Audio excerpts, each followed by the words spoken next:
Esmu Agnese Balandiņa, strādāju dabas aizsardzības pārvaldē, Ķemeru Nacionālā parka dabas centrā un esmu arī zaļā certifikāta komisijā. Kas ir jauns tieši no dabas aizsardzības pārvaldes puses? Tādas labākās aktualitātes ir pieejami materiāli, kuri ir forši izmantojami jebkuram saimniekam. Arī tad, ja viņš, piemēram, pie sevis nekādus pasākumus nerīko īpašus, bet kas tiešām var noderēt dabas daudzveidošanai arī vienkārši nelielā īpašumā. Un ļoti laba mājaslapa un ļoti labs materiāla avots šajā ziņā ir mājaslapa vai vienkārši Google meklētājā ierakstīti atslēgvārdi Life Latvia Nature.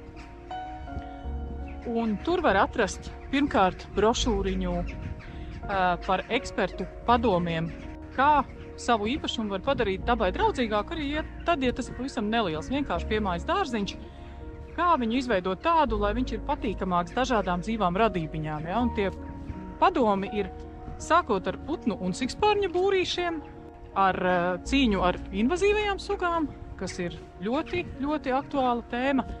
Var sakot, tāds ļoti praktiski ikdienas padomi, noderīgi katram. Un viņi ir pieejami tiešām internetā, nav nepieciešams nekur skriet uz biblioteku. Jebkurā laikā var izlasīt attiecīgi tās sadaļas, kas ir visinteresantākās. Jebkurā laikā, jebkurā vietā. Tiem saimniekiem, kas mēģina savās mājās un savās saimniecībās nodrošināt dažādus izglītojošus materiālus, piemēram, par dzīvniekiem. Tas būs varbūt aktuālāks tiem saimniekiem, kas ir tuvāk mežiem, ja kur tie dzīvnieki ir vairāk novērojami. Atkal Google atslēgvārdi Life for Species, un arī tur ir vesels krājums ar lietām, ar gataviem izglītojošiem materiāliem, kas ir krustvārdu mīklas, krāsojumās lapas par dzīvnieku un aizsargājamo sugu tēmu, ko katrs var izdrukāt un nolikt saviem viesiem, lai izglītojās. Nekas cits nav jādara, tikai jāizdrukā. Viss ir jau gatavs. Tādiem saimniekiem, kas jau grib aktīvāk iesaistīties, tiem varētu ieteikt pievērst uzmanību iniciatīvai Daru labu dabai, kas ir vienkāršā valodā runājot labie darbi dabai. Ja, tātad kādā vietā, kur dabai ir nepieciešama palīdzība,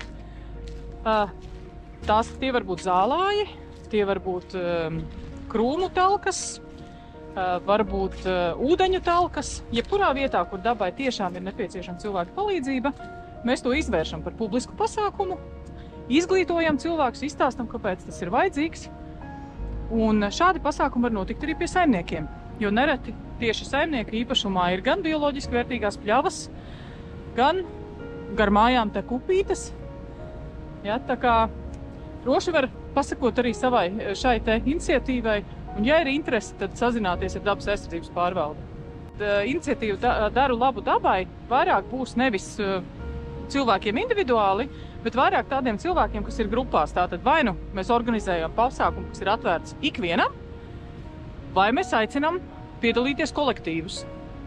Un darba kolektīvu vidū šis kļūst aizvien populārāks kā komandas saliedēšanas pasākums ar lielu pievienoto vērtību. Un šādus pasākumus mēs noteikti varam rīkot sadarbībā arī ar privātiem saimniekiem. Par atkritumu tēmu. Tas vienmēr visiem ir aktuāli.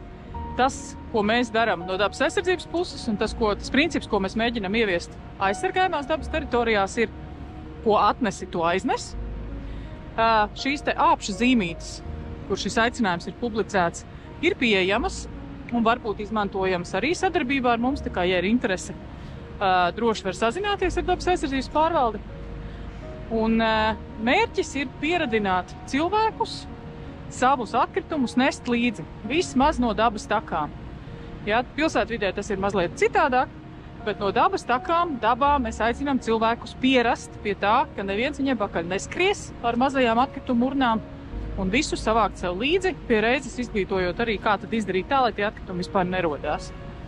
Šeit mēs arī redzam, kāda izskatās zīmīte, ko atnesi, to aiznes, ar kuras palīdzību mēs risinām atkritumu problēmu īpaši aizsargājumās dabas teritorijās. Mēģinām pieradināt cilvēkus pie domas, lai cilvēki atkritumus no dabas nes līdzi paši. Ja tomēr ir tāda situācija, ka dabā atkritumi ir redzami jau izmesti, var izmantot aplikāciju Vides SOS, un tur ziņot par visādiem nesmukumiem, kas ir dabā novēroti. Par infrastruktūru aizsargājumās dabas teritorijās, par dabas takām, maršrutiem ir tā, ka šobrīd aktīvi no savas puses mēs jaunu infrastruktūru neveidojam, uzturam to, kas jau ir. Bet, ja ir vēlme izpētīt pilnībā šo te piedāvājumu, kas tad te manā viesunām apkārtnē ir, tad ļoti laba vietne ir Tiekamies dabā LV, un ir arī tāds rīks kā mobilā aplikācija Dabas turisms. Un ar šā te palīdzību tad var saplānot uz tām tuvākajām dabas takām un atrast informāciju. Tur ir arī koordinātes, tā kā tas ir ļoti, ļoti jauks rīks. Automātiski var pārtulkot jebkurā valodā. Šī te zaļā zīmīte nozīmē, ka tā ir aizsargājama dabas teritorija. Šajā gadījumā tā ir tāda ļoti neliela aizsargājama dabas teritorija – Diškoks. Bet arī Diškoks ir tāda neliela aizsargājuma dabas teritorija. Tātad, ja mēs redzam šādu zīmīti, mēs zinām, ka mēs esam īpaši aizsargājumā dabas teritorijā, un šī teritorija ar kaut ko ir ļoti, ļoti vērtīga. Ja arī jūsu īpašumā jūs ievērojat, ka ir tādi aizdomīgi lieli koki, tad var ieiet dabas aizsardzības mājaslapā daba.gov.lv, un tur ir atrodamas diškoku anketas. Un šo te anketu var aizpildīt un aizsūtīt uz dabas aizsardzības pārvaldi. Bet arī tad, ja jums nav laika neko tur meklēt, tās tīmekļa vietnes ir gan sarežģītas, droši var vienkārši uzrakstīt e-pastu ar koordinātēm, kur šis te koks atrodas, un tad jau aizbrauks eksperti uz vietas, izmērīs un sapratīs, ir diškoks vai nav.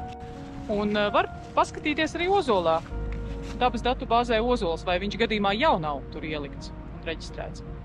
Pēc tam, kad ir atbraukuši eksperti, nomērījuši koku, sapratuši, vai tas ir diškoks vai tomēr vēl nav, ja gadījumā tas diškoks ir, viņš atbilst visiem parametriem, tad jūsu tas atrastais un ziņotais koks arī tiks pie tādas zīmītes.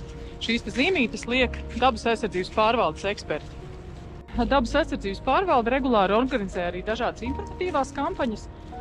Pēdējā laikā viena no redzamākajām bija Neizdzēs dzīvību, kas ir par pareizu rīcību ar savvaļā atrastiem dzīvnieku mazuļiem. Un šī te iniciatīva joprojām turpinās. Atkal Googlē ievedam atslēgvārdus, paskatāmies padomus, kas ir jāņem vērā attiecībā uz mazuļiem savvaļā. Tas atslēgas vārds un atslēgas princips ir nekādas dzīves radības no savvaļas mājās nenesam. Jo dabā viss notiek tā, kā dabā ir jānotiek, un šie te mazuļi visbiežāk nav pamesti. Viņiem nevajag nekādu palīdzību, un daba ir pati sakārtojusi visu tā, kā viņai vajag.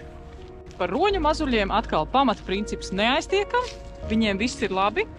Jāziņo dabas aizsardzības pārvaldei ir tad, ja šis roņu mazulis ir acīm redzami ievainots.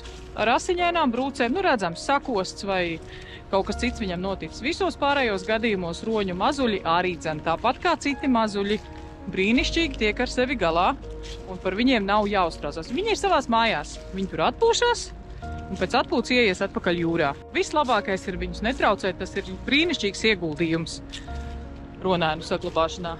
Tad tāda interesanta iniciatīva arī nesen iesākta bija misija Krupis, izglābt princi, kur mēs aicinām cilvēkus nest pāri ceļam pavasarī migrējošus sabiniekus, kuri no ziemas guļas vietām dodas uz nārsta vietām.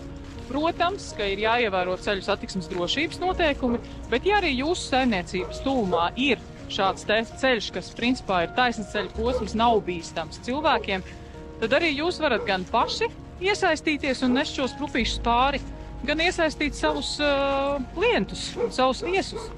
Un iet un nesāt viņus pāri, tikai būtu jāsazinās atkal ar dabas aizsardzības pārvaldi, lai mēs arī zinām un varam ielikt kartē punktu, ka lūk šeit arī par krupīšiem kāds rūpējās. Atgriežoties pie invazīvo sugu tēmas, ko es jau pieminēju, saistībā ar šo te materiālu par to, ko katrs var darīt, lai vairotu to bioloģisko daudzveidību tajā savā saimniecībā. Aicinu īpaši ielūkoties vietnē Invazīvs LV. Tur ir iespēja gan vairāk uzzināt par invazīvajām sugām un saprast, vai tās ir jūsējās, kas jums nedodies kaut kur tūmā aug, ko ar viņām darīt. Un galvenais, ka kur viņas Latvijā ir sastopamas, un jūs varat tur ielikt savu punktu arī, ja tas vēl tur nav. Kāpēc to vajag?